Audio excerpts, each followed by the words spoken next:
నాకు మాధవ్ నగర్ ఫ్లైఓవర్ ఎట్టి పరిస్థితిలో ఈ ఇయర్ ఎండింగ్ లోపల దాని మీద రప్ప రప్ప రప్ప రప్ప వెహికల్స్ పోవాలి. గదముక్కోడు కాళేశ్వరంలా,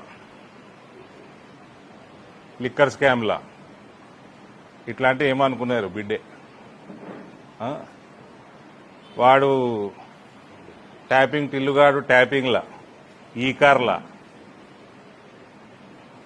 ఈ విద్యుత్ స్తంభం లెక్క పొడుగున్నటోడు విద్యుత్ స్కామ్లా, వీళ్ళని గప్ప గప్ప గప్ప గప్ప గుద్ది రప్ప రప్ప రప్ప రప్ప జైలు వేయాలి. ఫస్ట్ జైలు వేసినాక మళ్ళా రప్ప రప్ప రప్ప రప్ప ఇంకా స్కాములు పెట్టబడతాయి. వీళ్ళ ముఖానికి 3.0 3 సీట్లు రా వీళ్ళకి తిప్పి కొడతాయి. ఆ కేసీఆర్ నిలబడాడు ముసలోడు నెక్స్ట్ టైం. సిరిసిల్ల నాకు హరీష్ ఒక్కడే గెలుస్తాడు అనిపిస్తుందండి.